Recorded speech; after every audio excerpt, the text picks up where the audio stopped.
Hello, my good friends, and welcome to another episode of Time Between Times storytelling with me, Owen Staton.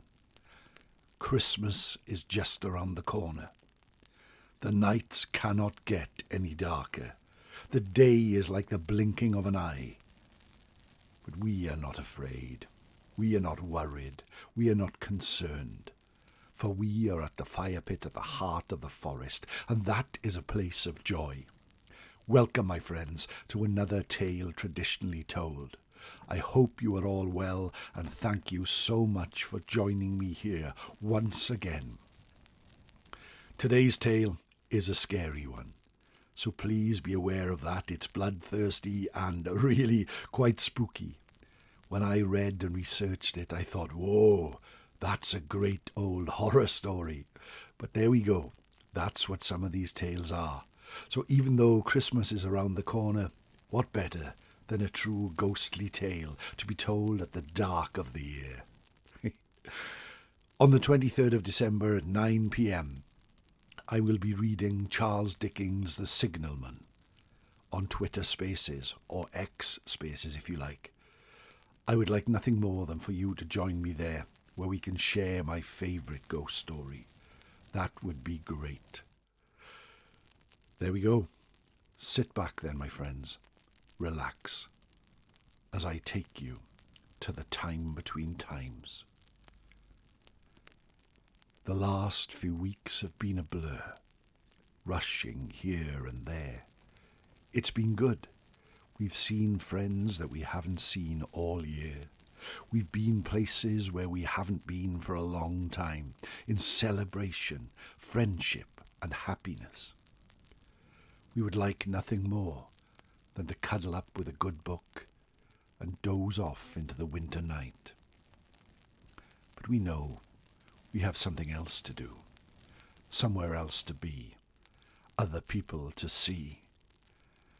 So we put on our warmest coat, put on our thick woolen gloves and a hat that covers our ears, and make our way out of the house, locking the door behind us, down the path. We look down and see there is a dusting of snow on the steps. We carefully make our way out into the road and feel the snow falling on our face, on our cheeks. It's cold. It's uncomfortable, but it's strangely wonderful as we take the right turn towards the forest. Although it is dark now, the light is barely a glimmer on the horizon. The snow makes it as light as day, white everywhere falling from the skies. In the windows of houses, there are bright Christmas decorations. They bring a smile to our face as we pass effigies of Santa and reindeers. It is a wonderful time of year, but we are not here for that tonight. We head towards the entrance to the pathway that leads to the woods, and there it is, that small gap in the trees that others would just pass by without giving it a second thought. But not us. We take a deep breath, look around, and step onto the forest path. We make our way along. The leaves are crunching underneath our feet. The snow is just starting to filter through the trees as we take the winding path up and to the left, back and to the right. And there it is, the mossy tower, its top filled with white, its old windowsills covered with frost, the broken oak wooden door hanging on its hinges. We smile at it and pass and come to the babbling brook, which is neither babbling nor a brook, for it has frozen solid. We place our foot upon it, and the ice cracks but does not break as we step over it. And there we can see in the distance, through the trees, that faint glow of the fire pit. We were about to take a step forward, but something caught our eye. Something just on the corner of vision. A flash of red, a quick bit of movement, the sound of branches breaking. An eerie shudder runs down our spine. We carry on walking, the fire glowing bigger, the sound of laughter and happiness getting closer. And there it is again, that small red shape flitting from tree to tree. Feeling uncomfortable, we just step forward and rush into the fire pit. And everyone turns as we quickly enter the clearing. But when they see it's us, their faces are filled with joy. Their smiles are as big as the moon. And then we look up and see the moon and the sun sharing the same sky. For now is the time between times, the time when it's neither night nor day, but the sun has gone and the sky is grey, the time when the veil between our world and the fairy world grows wafer thin, so thin that for a few moments, and just a few moments, we can reach into their realm, and for a few moments they can reach into ours. Now is the time that people see ghosts. Now is the time that people see lights in the sky. Now is the time that people see the Tylwyth Teg. Now is the time between times. Far away we can hear the howl of wolves. We can hear the growl of bears. And something else in the forest. Just on the edge of vision, looking in, peering from the woods. But we know we are safe here right now, as the storyteller stands to give us his tale at this time, this magical time. And today he transports us long ago and far away, to the borders between Scotland and England in the 13th century, where a great castle is being built, in what is known as the bloodiest valley in Scotland, a place where armies march, a place where battles are fought, a place where horrors unspoken have gone on for centuries, as the wars between England and Scotland have taken their toll. The Scottish lords built Hermitage Castle, great stone walls stretching to the sky, an immense wooden door blocking the outside world from the castle within.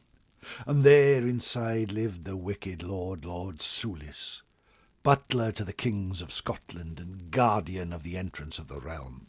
He was cruel, he was caustic, and he was far from kind. But he feared the assassin's blade. He feared the peasants' revolt. He feared that an army would march into his land, leaving him to fight. So he spent his nights peering through old tomes, old books, old records from years ago, when wild people roamed the land. And in that, he found a spell that would make him powerful. He gathered a cauldron, filled it with boiling water, and in it he placed all the ingredients of the spell he required. Last of all, cutting his hand and flowing the blood into the water. It boiled and bubbled and broiled as he chanted in a language as old as the mountains and as capricious as the sea. And then he sat down as the full moon above passed through the sky. All he could hear was the wind outside.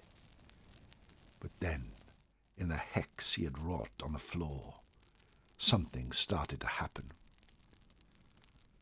First, a hand grasped and clawed its way out of the stone, followed by another hand, and then pulling itself out of the stone, and there by the cauldron came the cackling, caustic, goblin-like creature. It looked at Lord Soulis and opened its mouth.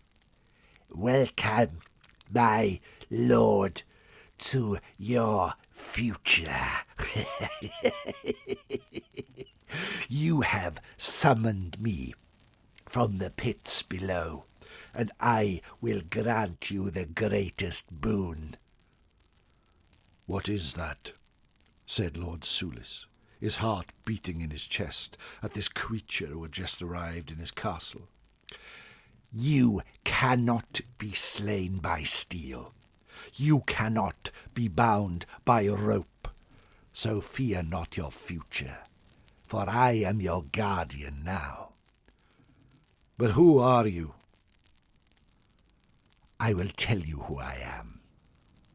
The creature opened his jacket of torn, ripped, dirty, stinking clothes and pulled out an old red cloth cap.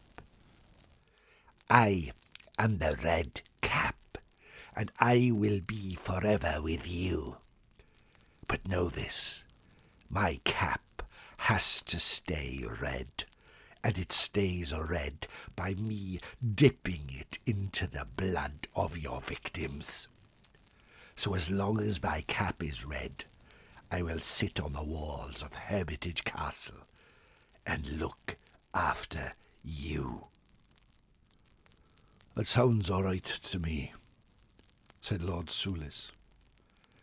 Days turned to weeks, weeks turned to months, and Lord Soulis carried on his reign of terror all over the borderlands. He would send out his knights to raid into the English lands. He would take great taxes from the local peasants, and he would put to death people for the smallest crime, and hang them from the walls, gathering their blood in buckets beneath, and the Red Cap would dip his hat into it, wringing out the blood before putting it back on his head and laughing and feasting with Lord Soulis. The people became fed up. The Lord had always been known as a dark figure, but the peasants had noticed this strange, shuffling creature making its way over the ramparts, and promised to rid the land of this evil. They knew that the rumours abounded that the Lord could not be killed by steel, that the Lord could not be bound by any rope. So under the cover of darkness, at the time between times, the time it's neither night nor day, but the sun has gone and the sky is grey, they gathered their forces. They knew that at night the Lord would often go out and patrol the boundaries of the castle, either alone or with a small group of retinue.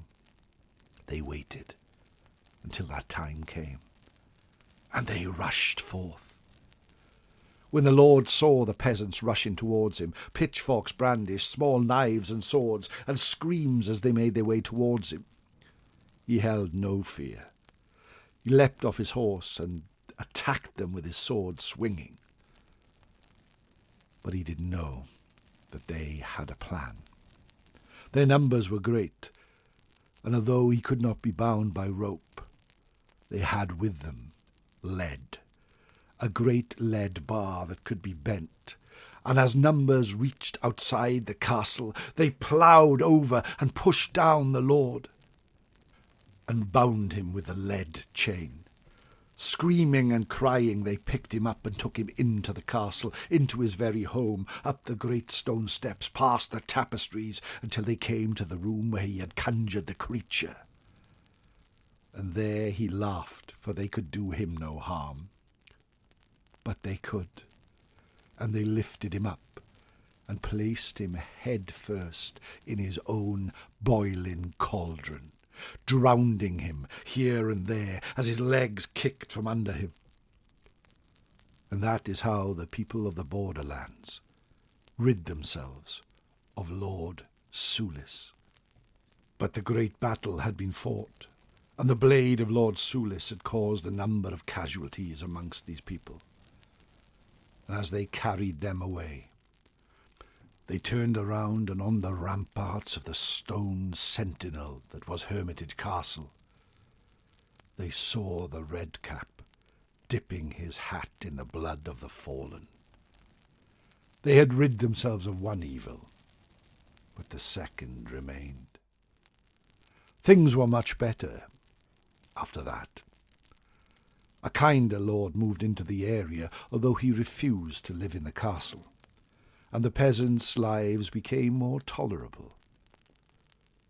However, ever since that time, the old pathway through that dreaded bloody valley has forever been unsafe. Many travellers have told of the glimpse of red at the side of the road as they made their way to Hermitage Castle.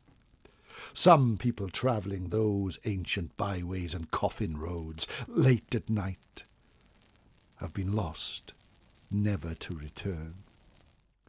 And it is said that at the time between times, the time it's neither night nor day, but the sun has gone and the sky is grey, if you look upon the ramparts of Hermitage Castle, that capering fool of a redcap can be seen dancing under the night, and the ghost of Lord Soulis, who could not be harmed by steel or bound by rope, is seen riding the night on a spectral steed, spreading his evil for eternity. It is a dark place, it is an evil place, full of ghosts and ghouls. But that's what folklore is all about. And that is why when we sit by the fire pit at the heart of the forest and feel its warmth on our hands, we fear not. For these are the stories we like, from tales long ago, from times past. And it's the tale that I choose to tell you tonight, here at the Time Between Times. I thank you, my friends, for joining me. Your company is always a pleasure. Please, if you could share this podcast with anyone you think would enjoy it, if you would leave a nice review for me, it would greatly help this podcast grow and grow into the new year, bringing new people to our fire pit, and that could only be a good thing.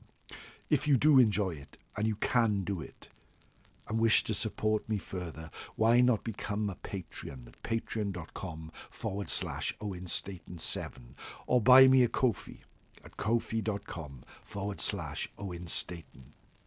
Christmas is coming, the goose is getting fat. Please put a penny in the old man's hat. Thank you, my friends. If I do not hear from you or speak to you soon, Nadolig Llawen. Have a great Christmas and a wonderful New Year. You are forever in my thoughts, for I like nothing more than to come to the time between times and tell you a tale traditionally told. Take care, everyone. Good night.